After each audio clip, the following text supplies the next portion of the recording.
Hello, everyone. Welcome to another edition of the Martin Squared podcast. My name is Matt Martin. I'm Chris Martin. And today... Thanks for joining us for this episode. We are doing things a little different today. We are actually recording from... I'm recording from my house. Chris is recording from his house.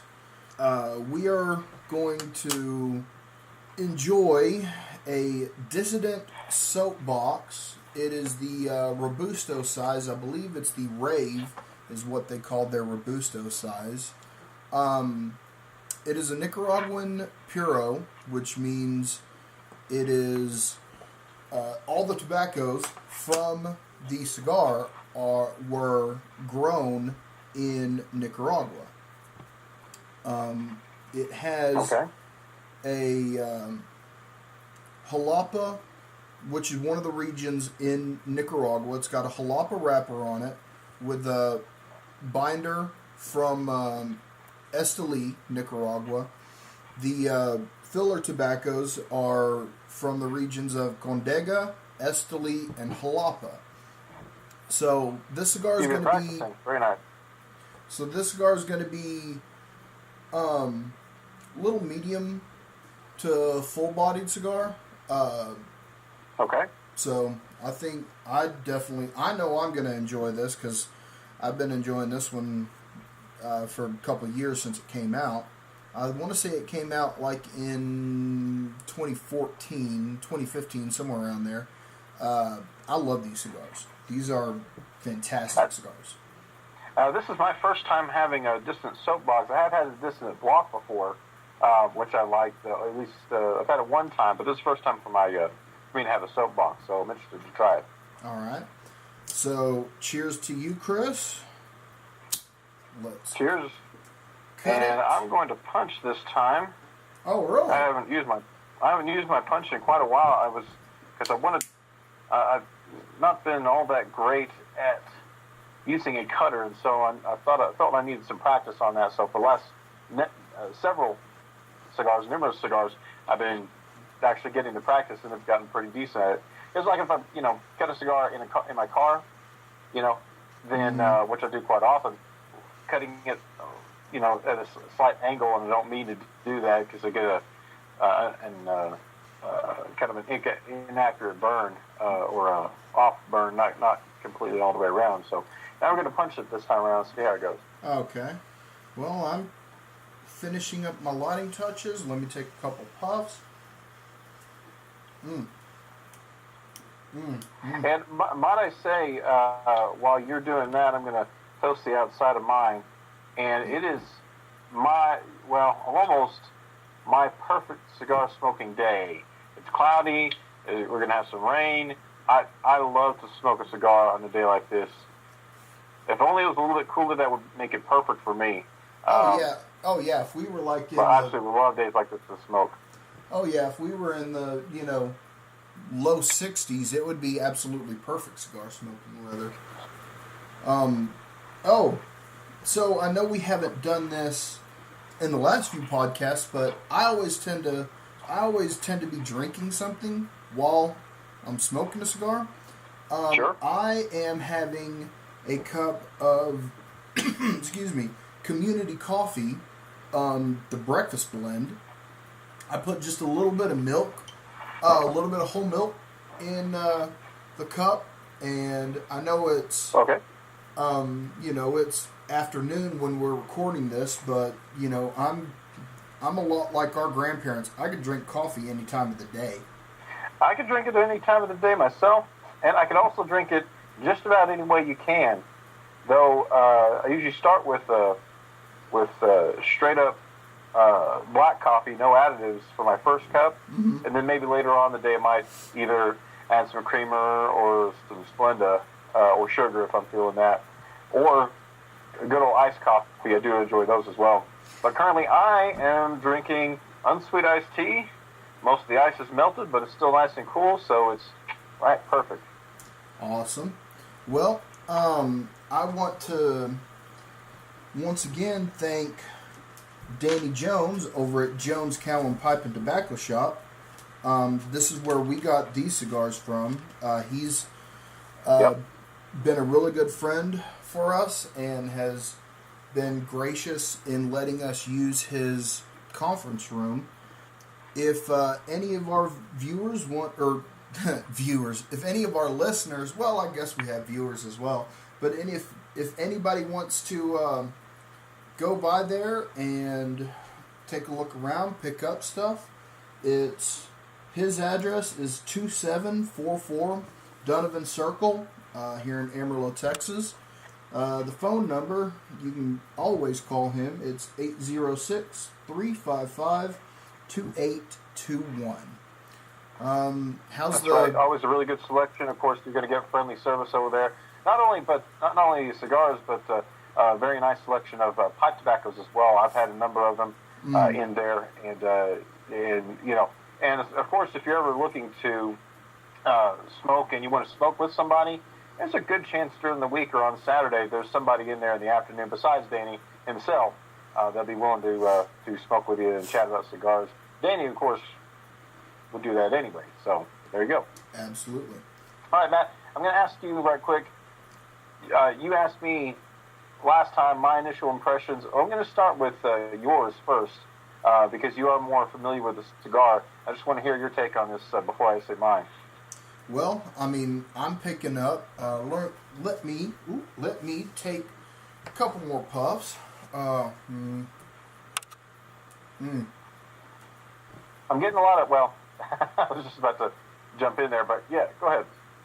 I mean, I'm getting some subtle sweetness off the top, kind of a little leather, some cedar notes. Really, not a whole lot of bite to this cigar.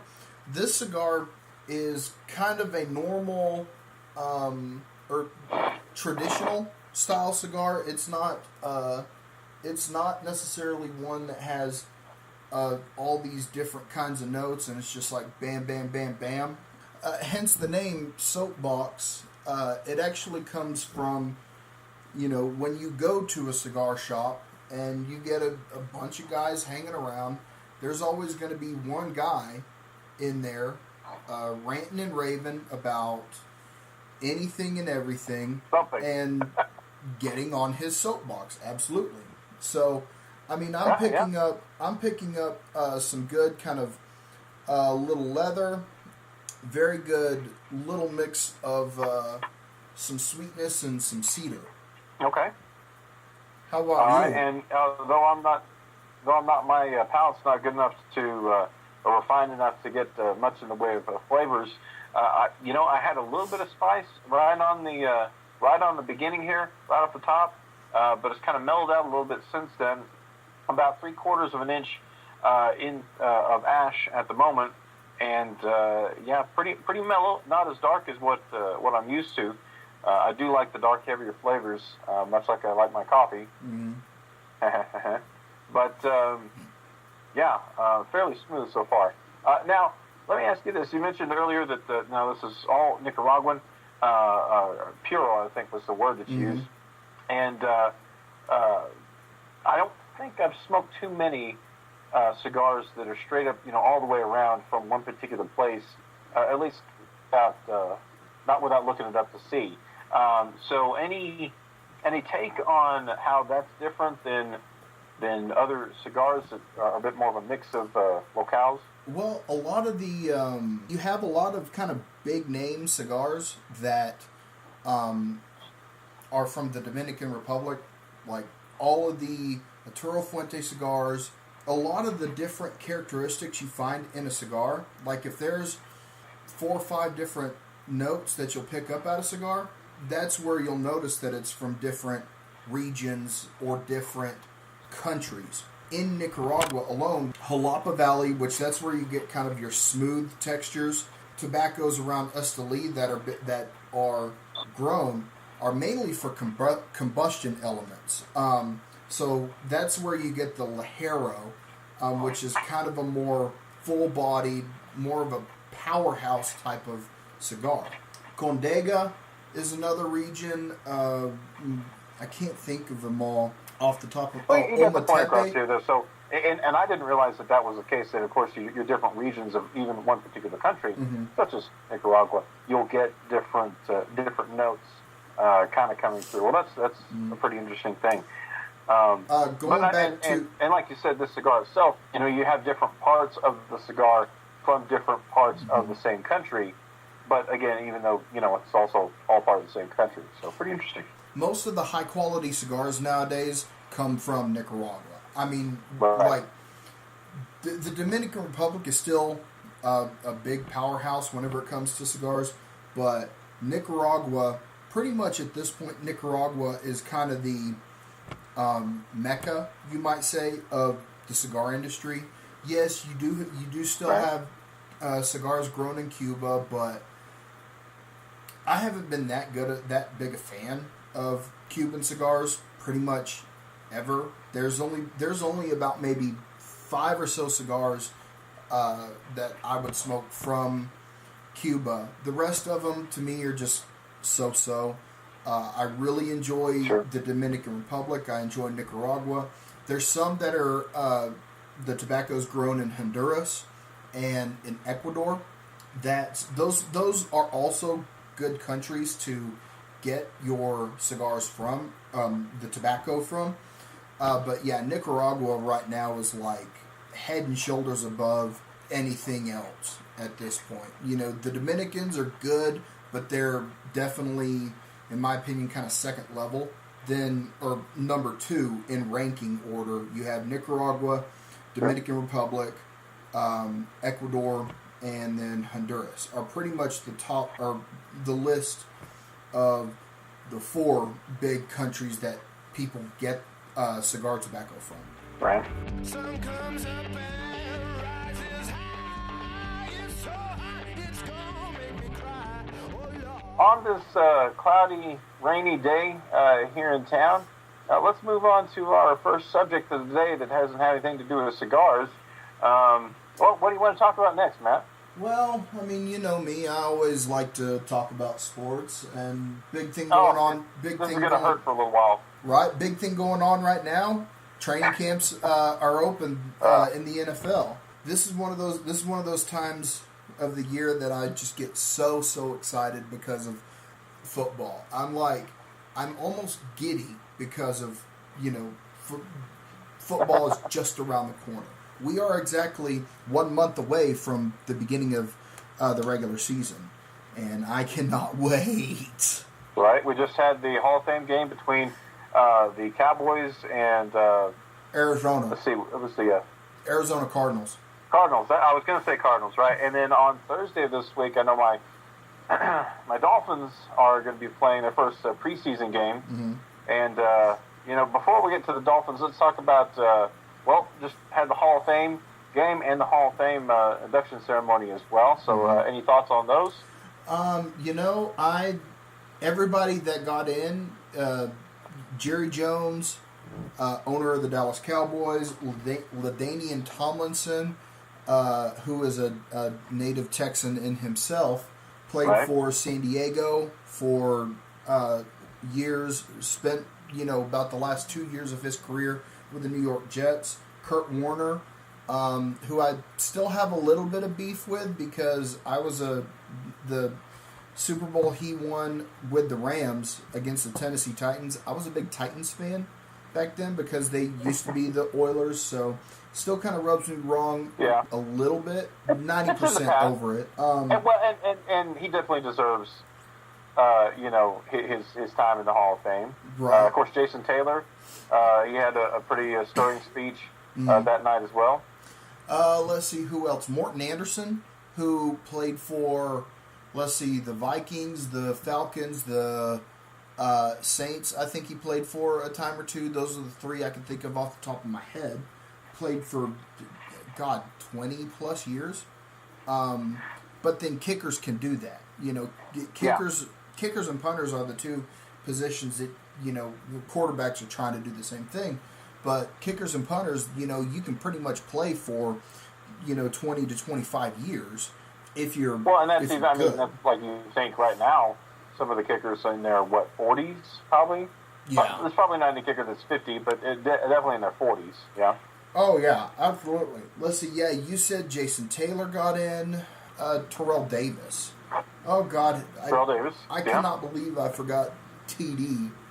There was a lot of talk when the finalists were announced Super Bowl weekend that everybody was like, really? Terrell Davis getting in? He only played, I think 6-8 years, something like that. His career was definitely cut short by injury, but at the time of him playing there for about a 4-year stretch, he was the most dominant running back in the league. So, I mean, it's hard to.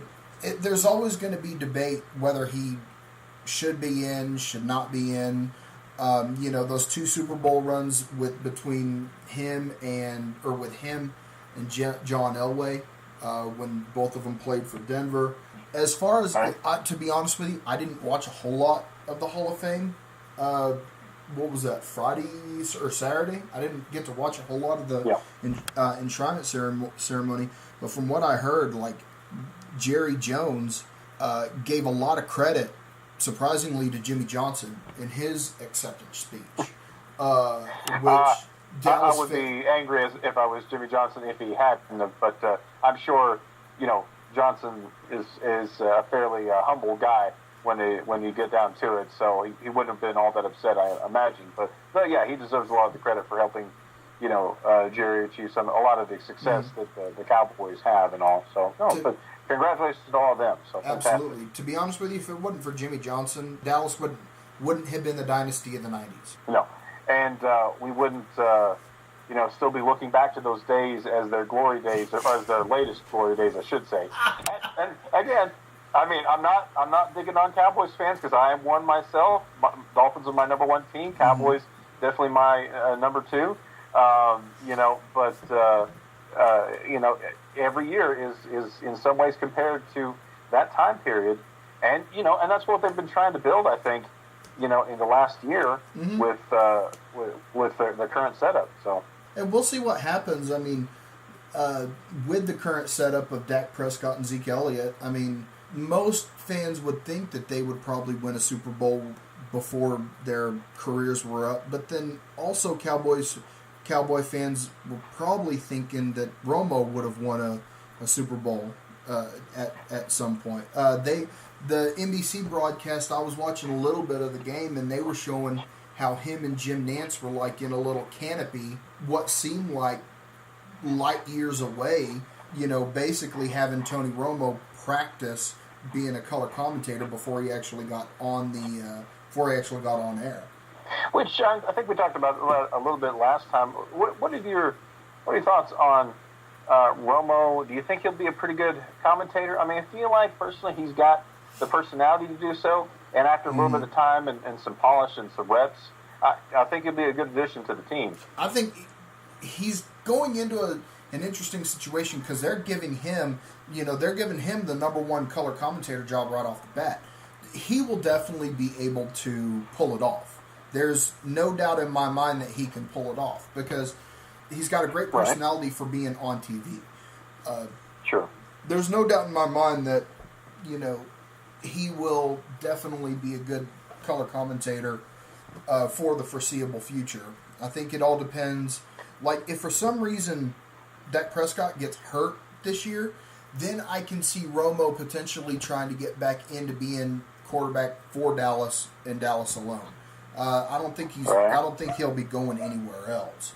But that's an interesting situation. If you think, hopefully Prescott doesn't get hurt. Also because he can be an analyst for the Masters. Oh. I would love to have his golf game. Absolutely. That's going to be interesting. I think Dallas plays on CBS once or twice this year. Pretty much by all accounts, Nance and Romo are going to be the 2 on the mics for the game. So that's going to be interesting. And Jim Nance is such a veteran voice at this point, and hopefully he'll be able to bring Romo along and help him out with that situation. So I do kind of wish Romo would have gone to NBC just so I don't have to hear Chris Collinsworth anymore. True. I don't blame you there. Let's talk about Miami. They made a pretty big splash recently. Tannehill goes down with a partially torn ACL. There was about and we're not even into preseason yet. Right, there was probably a 2-day, about a 2-day window. It seemed like where they were mulling over: is he going to have surgery? Is he not going to have surgery? At the time of this recording, we still don't know if if he's going to have surgery or not. Then Jay Ajayi last week being diagnosed with a concussion. He's still out at this point. So right. your Fins signed smoking Jay Cutler. I mean, yeah. What do you think? I never would have thought of it. Well, it seemed like before I read anything about the Dolphins talking to him, just right before, I mean, maybe hours before, I saw a report from ESPN about his broadcasting career, which personally I hadn't heard that was going to be the case. So that's interesting that they talked to him, and now he's going to be backing out of that as he signed. Let me tell you, I don't really care for Jay Cutler. I don't like him or dislike him. I know how well he did, for the Bears, which is not really at all, and so that doesn't give me much hope.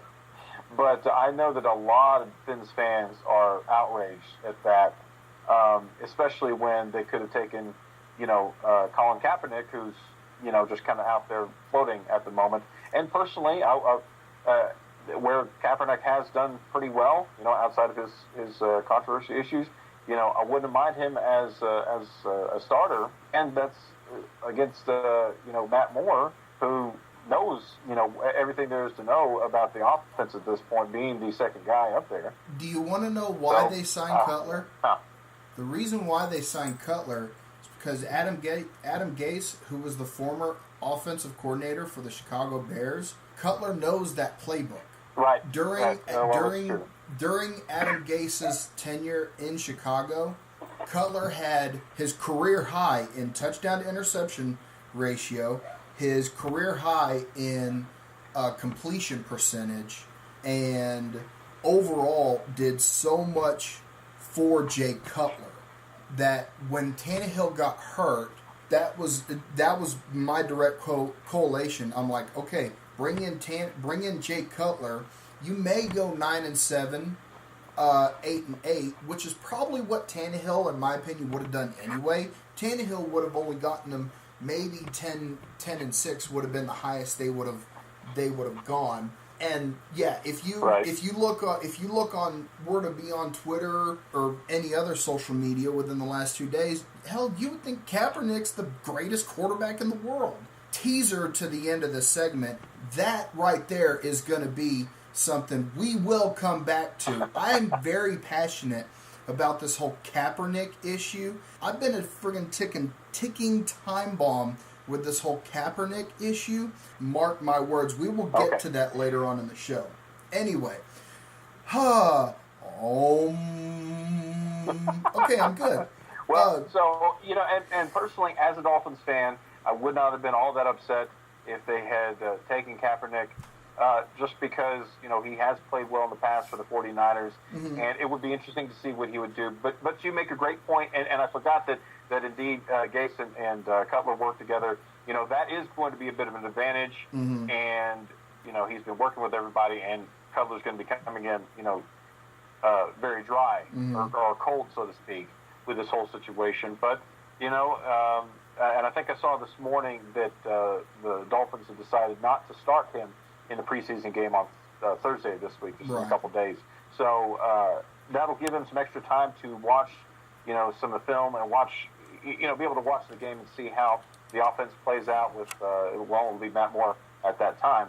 But then give him some more time. And hopefully the rest of the team will get behind him if they decide to start him. Of course, that's going to be kind of rough because I'm sure mentality is, okay, well, Matt's our guy, and so then here comes this other guy. But then challenge, no matter who you are on any team, to put aside your own feelings about personnel and, okay, let's get this all together. Let's all work together for the same goal and, put a good product out on the field. So we'll see how it goes. Right. Next thing, to Houston.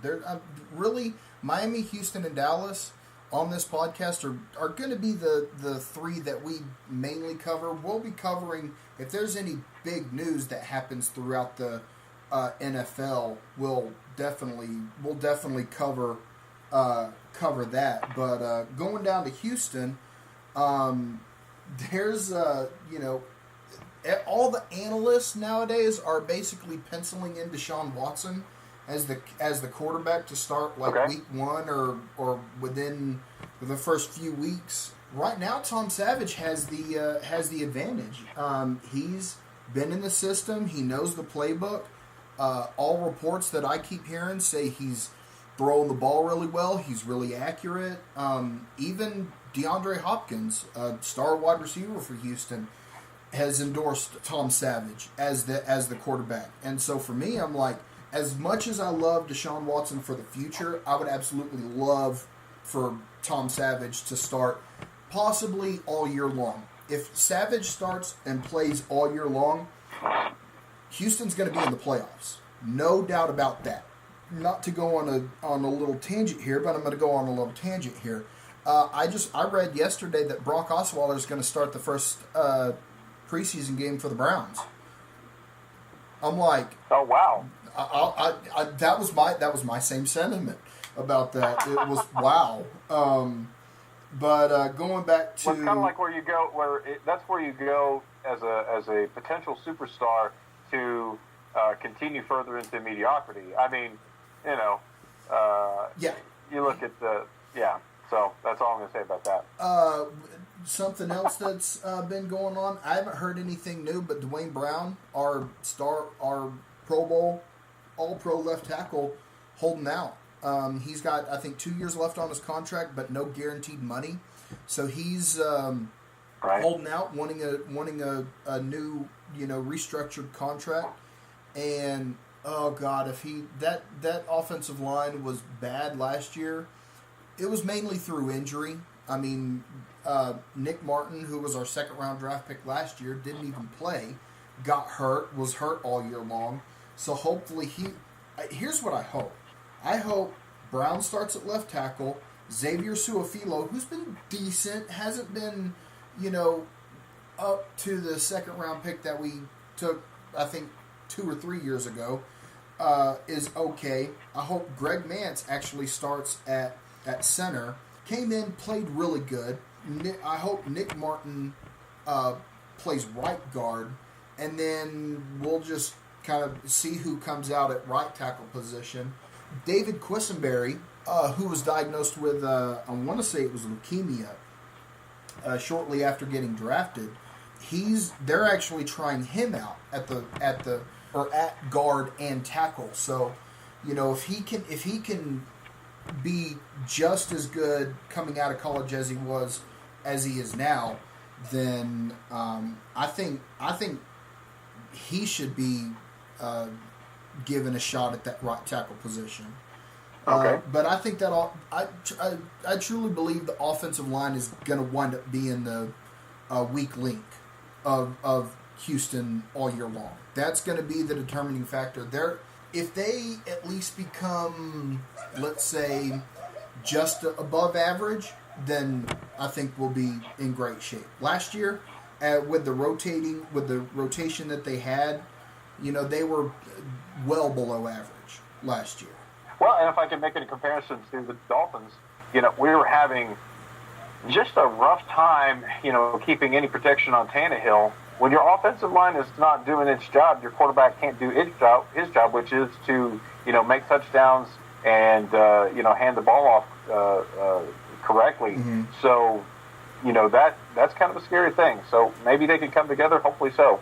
Pouncey at center is going to be a major factor for you guys. He has to stay healthy for that offensive line to gel. If he can't stay healthy, he's one of the top 8 centers in the league if he's healthy. Yeah.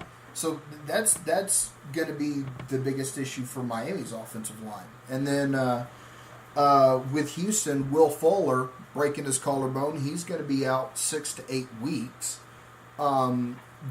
Houston signed Marcus Leak, who was on Indianapolis's practice squad for most of the year last year, former Maryland wideout. His main deal is going to be depth purposes. Right now, the wide receiver that really needs to step up and show that he was worth a second or third round draft pick is Jalen Strong. He was drafted 2 years ago, 2 or 3 years ago. He really needs to step up in Will Fuller's absence. He has not really stepped up and played up to the level he is supposed to. I'm hopeful. I'm still hopeful this year. I think with that defense, I don't think they lost a whole lot on that defense to really bring them down to where we are really getting by, squeaking in the playoffs like we have the last 2 years. I think the arrow is looking up in Houston, and if we can just get our quarterback situation figured out, then we'll be in great shape. Talking about the year as a whole, and of course, I never really have any good things to say about the Patriots other than, I respect what they could do. You're giggling right now. But, when it comes to my opinion on Tom Brady, do you think his performance is going to be slack at all this year? I mean, it's not the revenge year like last season was, and certainly the revenge Super Bowl, as it were, having that major comeback that's still in memes every other day. But do you think there's still going to be for the Super Bowl trophy once more this year? Of course they will mentally, but do you think you'll see any drop down in their performance this year? There's not so much of a chip on their shoulder like there was last season. You can take this to the bank. They're winning the Super Bowl this year. Just downright, they're flat winning the Super Bowl this year. The only way, even if, hypothetically, Tom Brady gets hurt, they're still going to win the division with Jimmy Garoppolo. Yeah. The Patriots, the way they draft and the way they handle the roster, Tom Brady keeps getting paid, but he's not one of the top 10 yearly salaries as far as quarterbacks go. With him doing team-friendly deals, getting restructured, basically every 2 years getting has his contract getting restructured, he's still getting paid, but he understands not only it's not just about the quarterback, it's about the entire team. If you have a stellar quarterback and a horrible team around you, look at Miami. They had Dan Marino at the time, was one of the top 3 quarterbacks in the league. Only went to the Super Bowl, I think, in his second season. Never reached the Super Bowl after that. That's because they didn't have that good of a team around him. Whereas with Brady, you have, in my opinion, the best quarterback ever to play the game, who is smart enough to do team-friendly deals so the organization can go out and get these amazing players. With them giving away draft picks this year, they're basically going all in this year with trading draft picks away to get all these average to superstar level players from other teams.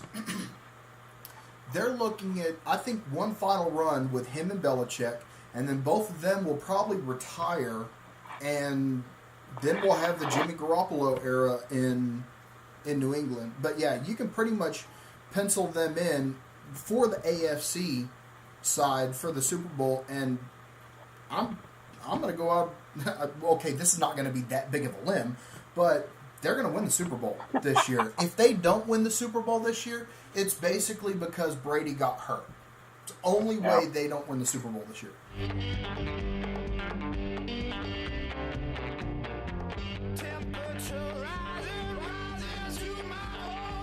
Let's see, how far are you in right now? Because I've got, I've got about 2/3 left of my cigar. And I got to say, it feels like I haven't been pumping on it, more than what I'd say regular, and more than these podcasts, but it does burn a little quickly compared to what I'm used to. But that may be the more mild wrapper that's having an effect there. I'm about the same length as you are in this cigar, and man, it's still burning great. I'm loving it. It's definitely a fantastic cigar. I'm not having any burn issues. The taste is still great. I'm getting not as much sweetness now, but I'm still getting the cedar, still getting smooth draw, the dissident, soapbox, and the block as well. I love how the block, the box looks like an old Nintendo Entertainment System. Yeah, I love that. That's fantastic. And it's one of those things that you and I can identify with hours upon hours on the original Nintendo system. A multitude of games, renting on Friday night and then taking back on Sunday or whatever. So that was a really cool thing. And you know what? It's not just a gimmick, because the cigars are fantastic as well as the soapbox. Oh, absolutely. So, there you go. Absolutely.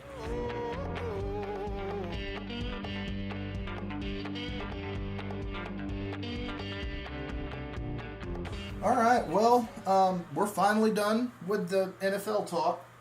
There's, as far as sports go, baseball is kind of right in the middle of their.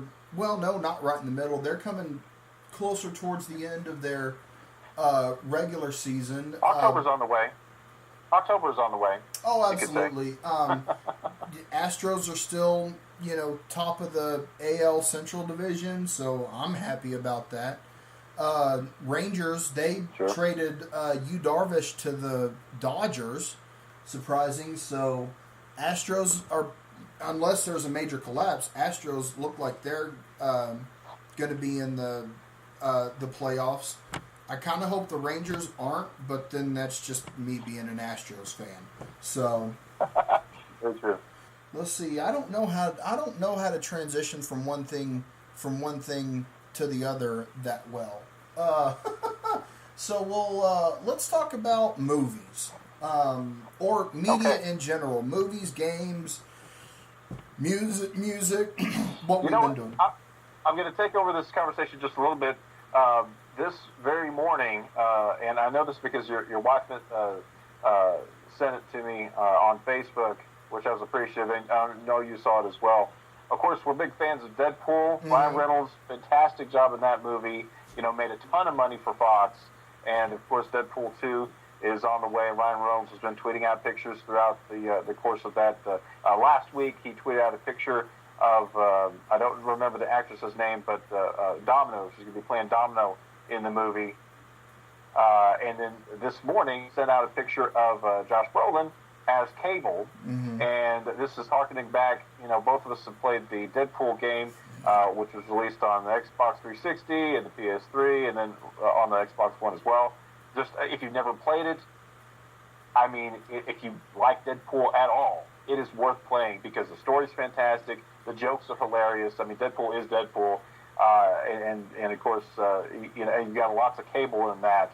So just to see the interaction between those two on the small screen in video games, hilarious. So getting to see Brolin, in full Cable gear, and then one close-up, just give me chills. I can't wait for that. Oh, God, I can't wait for it either. Recently, my wife and I re-upped our Netflix account, and with our, close to 2-year-old son, we've been watching a lot of animated movies. We watched the Angry Birds movie is on Netflix.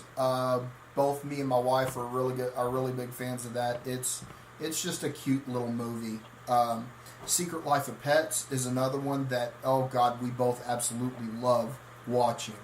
One that she loves watching. I got to see that one in the theaters, and yeah, it was hilarious. Louis C.K., without saying anything dirty, as his usual, M.O., he played that main character hilariously. It was a great movie all the way through. Mm-hmm.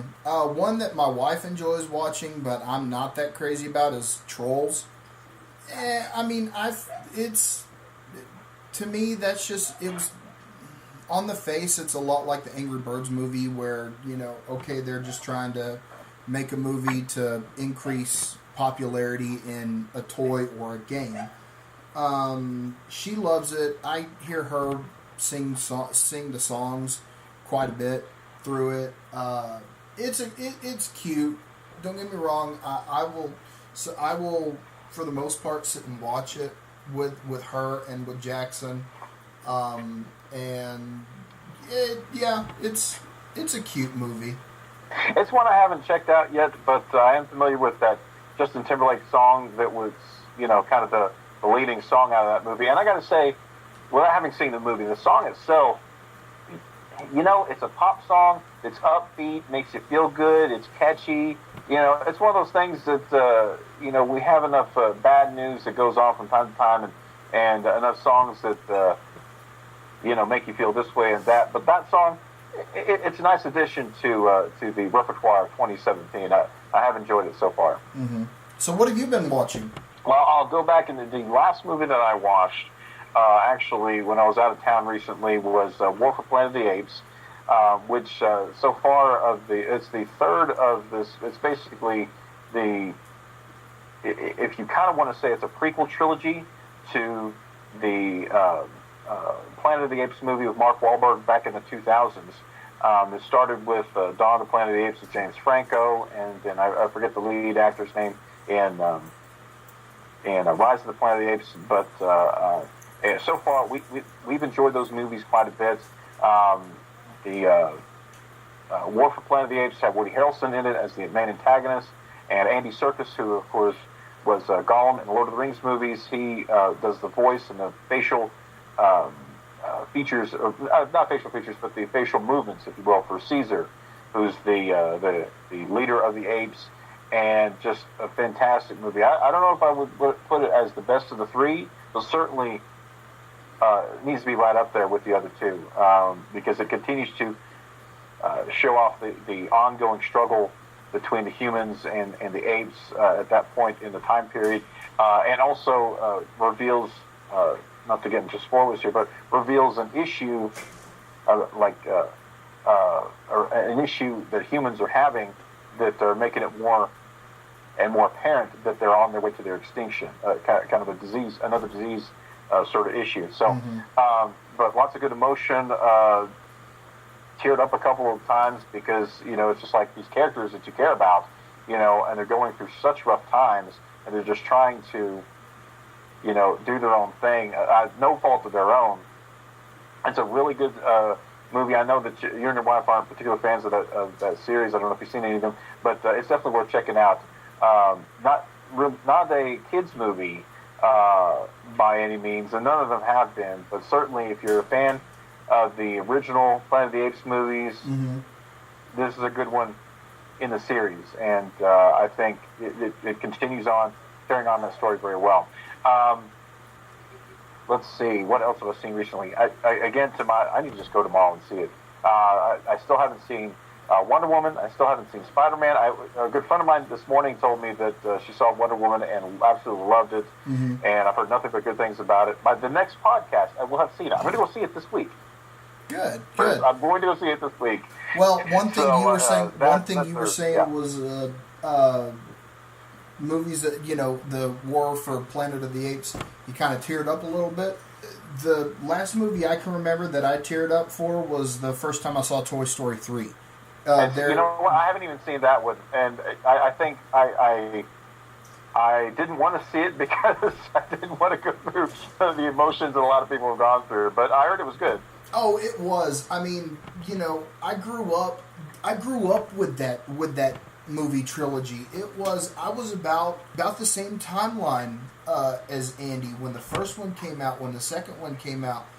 Third one. I grew up almost like Andy, and so that was one of those movies that, I'm not gonna lie, I teared up a little bit there at the end when he was driving off. When Andy's driving off there at the final scene, and you see Woody and Buzz and all them, just kind of, looking like, okay, we're going into a new era of somebody else owning us. It I teared up because I was like, but it happens. It takes a big man to admit when he can get emotional during a movie. And you know what? That's why we watch movies, so we can escape a little bit and experience feelings. But now that I've gone into a little bit of psychobabble there, let's move on here. So I think we've covered movies pretty well at the moment. So let's talk video games now. What are you playing right now? Well, you were saying that kind of gets my mind away from just the reality of the world we live in. I do that a lot with video games. I mean, I guess it's a reason why I've been, you and I've been gamers ever since the Nintendo and Super Nintendo. I'm playing. I'm going back, you might say, playing that Watch Dogs. It is a game about a hacker who family member gets killed, and his family is like getting harassed and whatnot, and so he's basically playing vigilante, but using hacking technology and hacking skills to find out, what's going on, who is harassing his family, who ordered the attack on him and his family member that got killed, and it's challenging. Like, I haven't had this much of a challenge as far as open world video games since the first Grand Theft Auto 3. And wow. Dude, I love it. I absolutely love this game. You have side missions and you have that actual, storyline campaign missions. But it's amazing. You're in Chicago and you're just going through all this. I love it. I absolutely love that game. I also, since the last podcast, I finished Dead Rising 4, and holy crap, I love it. Okay, very cool. Well, very good. You mentioned Watch Dogs, and of course, I remember when you were playing, was it Homefront for a time, and the very captivating story that's involved with that. That kind of makes sense. You ended up on Watch Dogs, and that's got a really good storyline as well. Mm-hmm. And just a very cool, almost a vision of the future where you can hack into everything. Heard good things about the second one as well, so I'm sure you'll be playing that at some point in the future. Oh, yeah. Now, for me, I haven't been playing so much console games here lately. I've been doing a little bit more mobile gaming. Of course, you were the one that kind of got me into the mobile game Marvel Contest of Champions, which is essentially a fairly basic fighting game where you can play as just about any Marvel character, rate them up and increase their levels and things like that. And I've had a lot of fun with that. But also recently downloaded they did a Transformers version of that, which incorporates Generation 1 characters, of course the movie universe characters, and then also Beast Wars characters. And that nice. That made me all sorts of happy. I've got Rhinox on my team right now. Waspinator's a possibility so far that I've seen. Man, let me just talk a little bit. So that game is made by the same makers of Marvel Contest of Champions, and it's pretty much a carbon copy thereof. Things are a little bit different. You can have a base, and you can have what feels a little bit like Clash of Clans. You can set up posts around your base or nodes at which you earn gold, and you can put defenders and things like that. I haven't been attacked yet, but I'm also not a very high level. But that's a subject I think we could talk long about, is Beast Wars. For those of you who are Transformers fans and never heard about or never got into Beast Wars Transformers was a cartoon that came out in about the mid-'90s. I think 96 or 97 might have been the first episode. I know in 98 was the first time I'd ever seen an episode. Computer-generated graphics. It was not the animation traditional like they did on Generation 1. But you had a whole cast of characters of the descendants of Autobots and Decepticons, the Maximals and the Predacons, and they end up on Earth, almost like a Star Trek situation where you're out, you're escaped from, somehow you got away from your own reality, and then are trying to make your way back. And a lot of fun, really a lot of fun. They only had 3 seasons of this show, and they tied into the original Transformers because, spoiler alert, they ended up on the same planet that the original Transformers ended up on. And as a matter of fact, ended up on the planet back in time before the original Transformers were awakened from the Ark. And man, it's a great series. The first season, friendly, if you could say, almost like the Phantom Menace was of the prequel trilogy. And then the writing gets a little bit more adult oriented, and was one of those cartoons as an adult I still definitely enjoy. Lots of great characters there, and lots of great voice acting there as well. So, but anyway, if you are a fan of Marvel Contest of Champions, I would suggest checking out Transformers Forged Defied is the name of the game. And there's also a Transformers Clash of Clans type game, but I really couldn't get into it. I'm not very good at Clash of Clans, so Star Wars had carry that through. Star Wars had the same thing. Star Wars had a little bit of a Clash of Clans type game, and I played that a little bit. I haven't played the Transformers one, and the Marvel Contest as Champions, I couldn't even tell you when the last time I played it. What I've actually been playing as far as mobile games, besides Solitaire, is I have Clash of Clans on my phone, and I play that every now and then.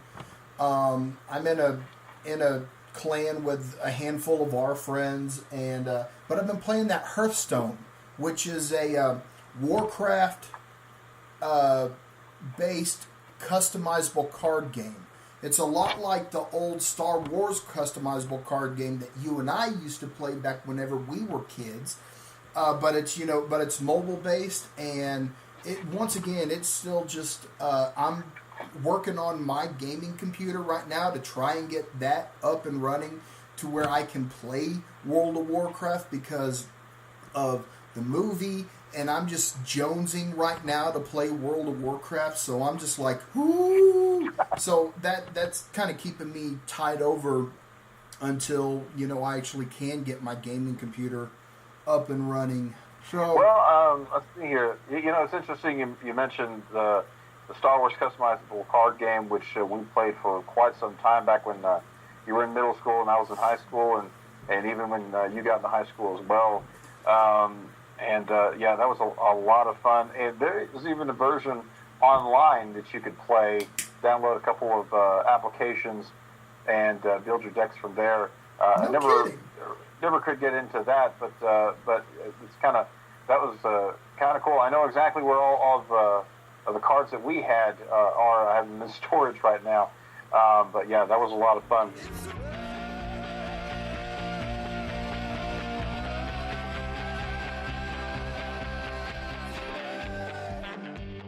As we're getting closer towards the end of the podcast, once again, I just want to thank each and every one of you listeners and viewers.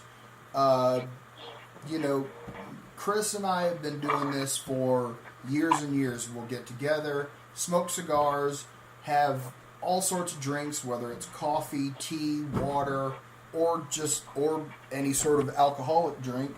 And this is basically what we do. I mean, our conversations aren't nearly as structured, you might say, as they are here. And even then, this is not structured that much. But I just want to thank all the listeners and viewers for everything that pops into our heads. I once again want to tell everybody the best place in Amarillo to go to get cigars, to hang out, and just have a nice, relaxing time is Jones Cowan Pipe and Tobacco Shop at 2744 Donovan Circle.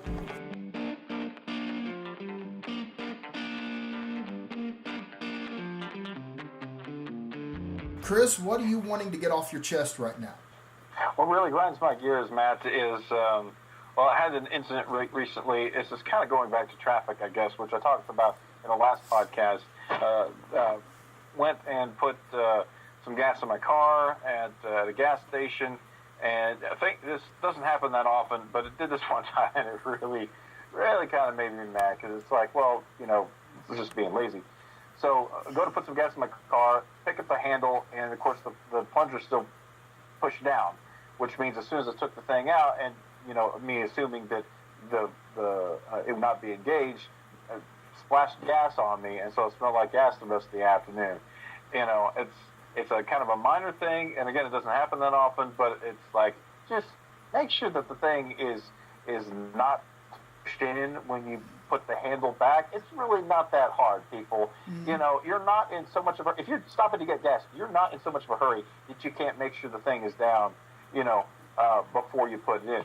And again, that means that the person before me, directly before me, that put gas in their vehicle, took the thing out of their gas tank and put it straight back in without having a thought of letting it click or whatever.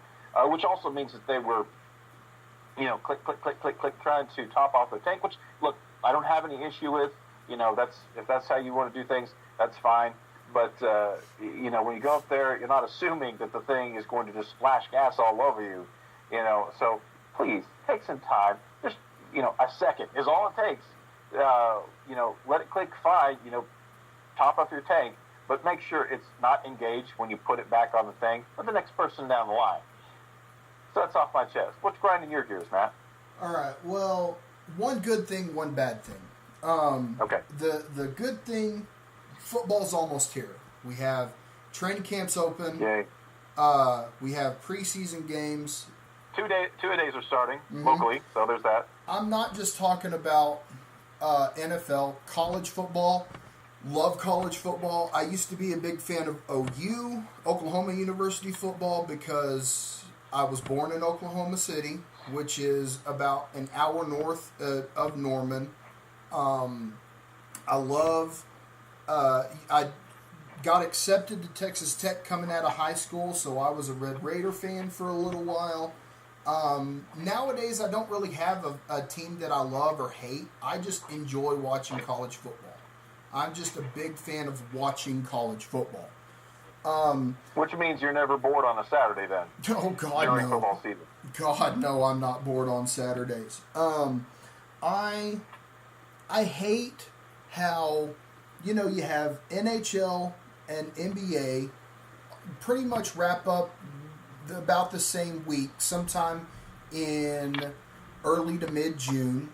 And their off seasons aren't nearly as long as like the NFL's, but right now all you have is baseball and soccer. And I'm not that big of a soccer fan, and I'm an okay baseball fan. As far as the 5 major sports, I would say football, hockey, basketball, baseball, and soccer are, from 1 to 5 on my list of sports. So I hate how long it takes for football to get here. It's just like, to me, the NFL is not just from August to February now. It's all year long. You have the off season, which you have free agency, then the draft, then rookie mini camps, and about July is, the end of July is kind of the real down period for the NFL because there's just nothing going on. Then you have training camp starts up, so that's one of the things that grinds my gears is just how long I have to wait for football to get back. Another thing, and we touched on this earlier, this is where I may blow up. This whole deal on social media with Colin Kaepernick being, everybody's like, oh, Cap is better. They should have signed Colin Kaepernick. All the NFL owners are racist. They're actively blackballing him. Give me a friggin' break. The guy hasn't done anything since Jim Harbaugh left or was fired from San Francisco. He has, As far as records go, I'm looking at, this is Pro Football Reference is the website I'm looking at right now. His career, 2012 through 2016, his record is 28-30. The only year that he played all year long that he had a above 500 record was 2013. I believe that was the year that San Francisco went to the Super Bowl, and they were leading in that Super Bowl because that was the same year that half the lights went out in the Mercedes-Benz Superdome down in New Orleans, and Baltimore came back and won that game. He was within one completed pass of winning a Super Bowl. Since then, 8-8, 2-6 in 2015. I believe he got hurt that year. Last year, 1-10 as a starting quarterback. Everybody's going to bring up, well, he only had 16 touchdowns, 4 interceptions. He cannot run a normal NFL offense.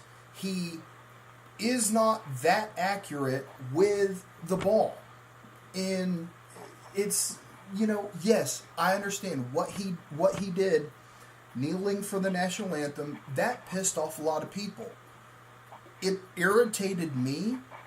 I get both sides of it. I understand why he did it, because of the fact that there is an issue in America right now with racial profiling and racism. Unfortunately, it's not just white people to black people. It's all races being racist of one another. It's not just white versus black. And I know you and I usually don't get political on here, and I'm going to keep the political talk to a minimum. What he's trying to do is admirable. Everything that he's doing all outside of football is admirable. Donating money, trying to have people recognize that there is a problem in America. But there's several factors as to why he's not on an NFL roster. It is not just because the NFL owners are blackballing him. If you're not totally committed to football, then a lot of times you're not. If you're a quarterback, or any position for that matter, if you're not totally committed to football, you're not going to be on an NFL roster. Number one. Number two, in my opinion, he's a lower level starting quarterback / average backup. No team is going to bring that type of quarterback in with the media circus that is surrounded with him. Most of the questions that NFL teams and NFL players are going to have to ask are his stuff outside of the NFL, not what his play is on the field. I understand San Francisco had a horrible team last year, and his numbers were okay, but it bothers me the fact that everybody's like, oh, well, Kappa's better, the Jay Cutler signing. There were going to be a lot of people that were pissed off at Miami because of the concentration of anti-Castro Latinos and anti-Castro people that are in Miami if they were to sign Colin Kaepernick. That was going to be a major issue in the city of Miami. Another reason, he opted out of his contract in San Francisco. He was not cut. He opted out of his contract. He chose to leave the NFL. He chose to leave San Francisco. His talent does not equate to wins. His talent does not equate to prosperity in the NFL. And the majority of quarterbacks in the league right now, the majority of playbooks that are instilled in the league right now do not match his talent. He does not throw that accurately with the football.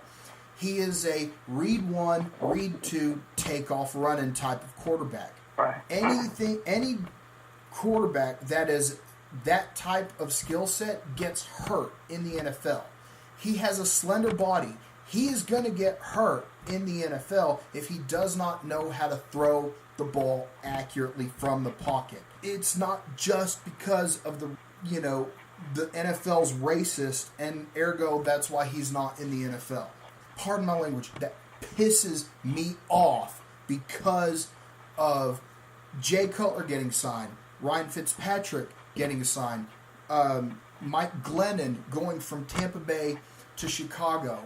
Yes, some people think Kaepernick is better, but the problem is Kaepernick doesn't throw the ball accurately from the pocket. Those other three have shown they can throw accurately from the pocket. The only head coach or coordinator that has been able to actually take what Kaepernick does and translate that to wins and playoff runs and all like that is John Harbaugh. Heads up, John Harbaugh's at University of Michigan right now. If he has so much going on outside of the NFL, there's no reason he should be in the NFL right now. Can somebody sign him as like a third string or backup quarterback? Yes. The media attention that's going to come with that is not healthy for NFL rosters. Is not healthy for all these people that they're trying to do their work. It's a job for them. Yes, it's stuff that they absolutely love doing, but it is a job for NFL players to get paid hundreds of thousands to millions of dollars per year to be the best they can be. God bless him. I hope he finds what he is looking for outside of the NFL. There's a spot for him. Nobody's going to do it because of the media attention that is going to come with him. Does anybody remember the Tim Tebow fiasco? All right. He was hell-bent on being an NFL quarterback, threw a great pass to Demaryius Thomas to defeat Pittsburgh in the playoff game several years ago. He cannot throw the football accurately from the pocket. He cannot lead an NFL type of offense. Colin Kaepernick is the same way. There's so much drama and so much around Colin Kaepernick that is the reason why he is not in the NFL. It's not because the NFL owners are actively blackballing him. As an NFL owner, I would look at it as you have a guy that has a limited skill set that I could find somebody that has a better skill set that fits our offense and that would not come with the media fiasco. I would give him backup money. If he doesn't want the backup money, go to some other NFL team and see if they want you. And this comes from a guy who I was seriously considering wanting Colin Kaepernick before the NFL draft for the Houston Texans. Okay. Because of what I saw last year. What he did last year was probably the only time he ever showed he could operate an NFL offense. But look at who his head coach was last year. Look at who his offensive coordinator was last year. It was Chip Kelly. He was running a Chip Kelly offense, not a regular NFL offense.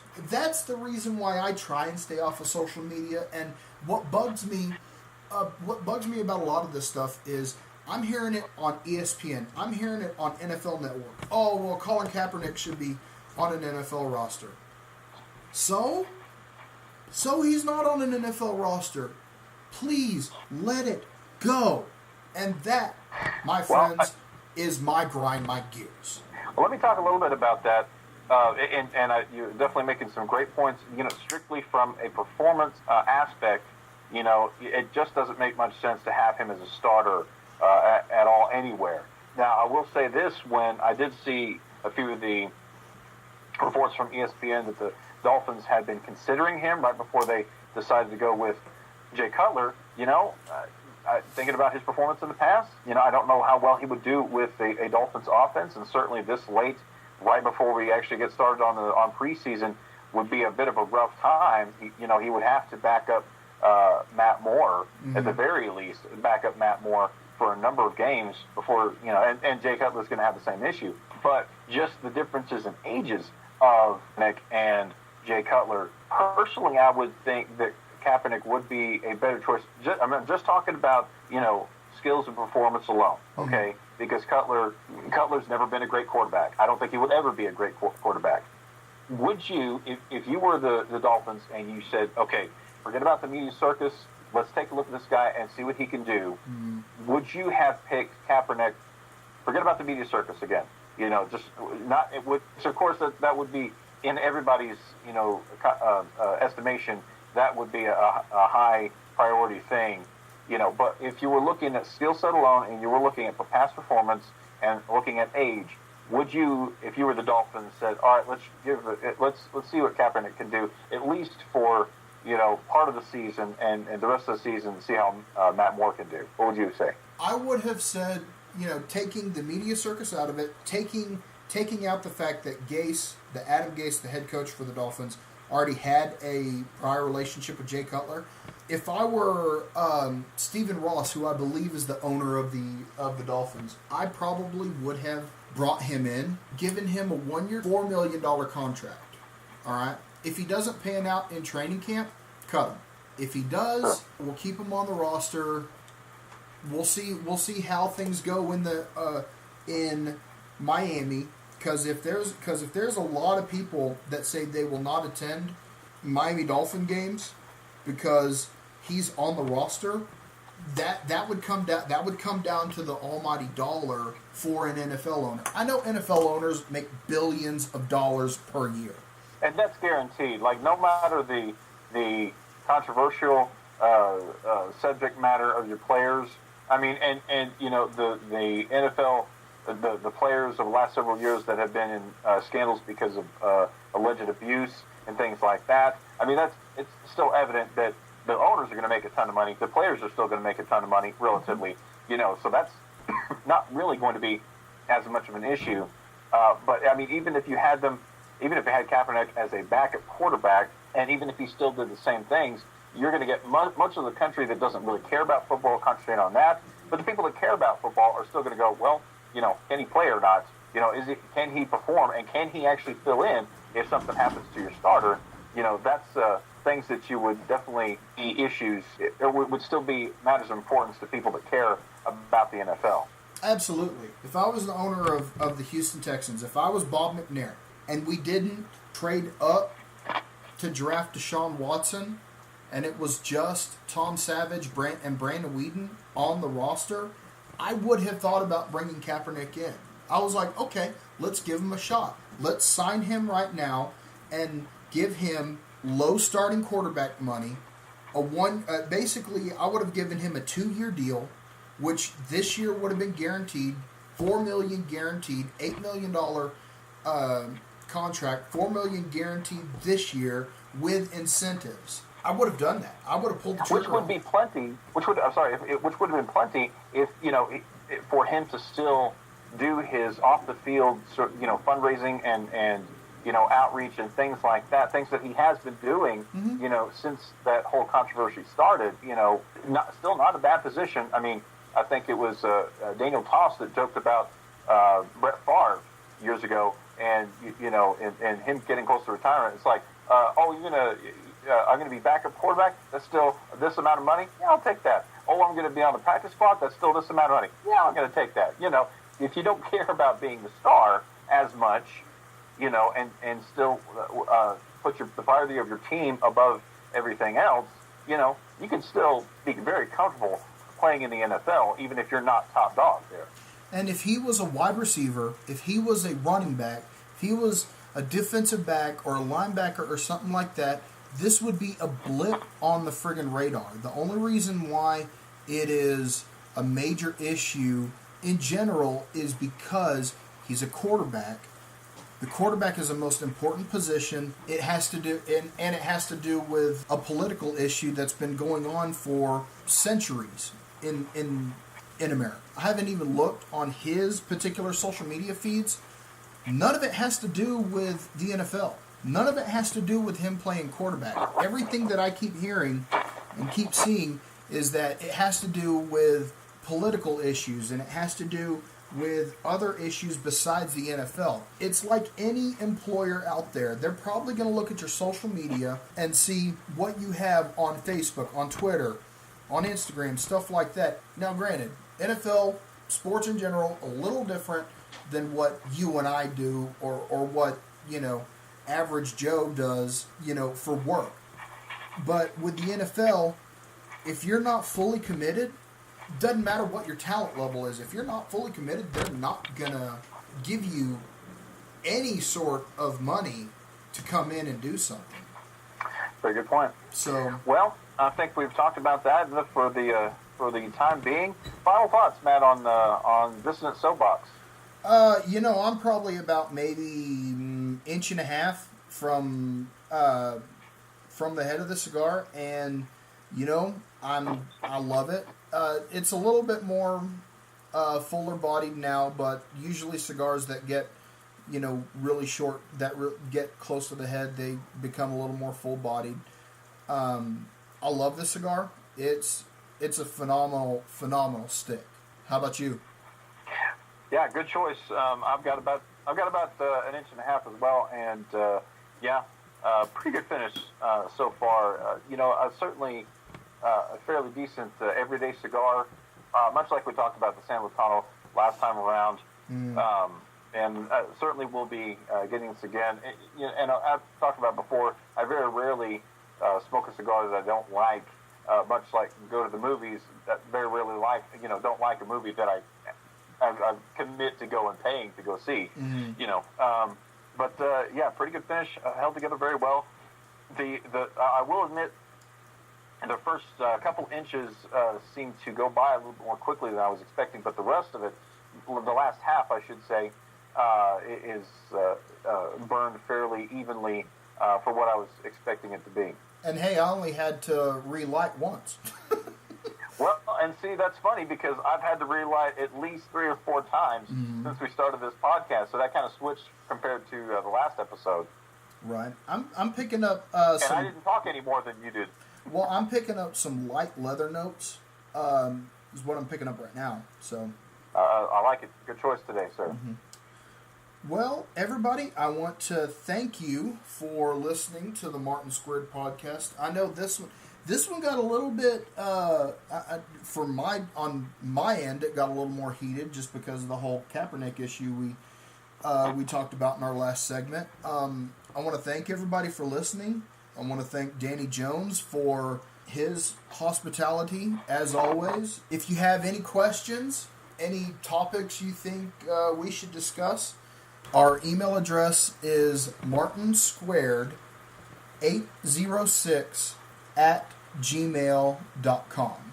Once again, our email address is martinsquared806@gmail.com. So if you have any questions, comments, always make sure to comment on the YouTube comment section. We are on SoundCloud as well. You can search Martin Squared Podcast for us there. And Chris, any final thoughts? We're going to be working on trying to get us onto iTunes as well, because I know the majority of podcasts get downloaded through iTunes in a pretty simple process. So it's something we're working on very soon. So if you're tired of listening to YouTube videos, I totally get that. We're going to get that onto iTunes fairly soon, and our back episodes as well. But again, thanks for listening in. We appreciate that. Thank you. Give us a like. Share with your friends. Thank you, and goodbye.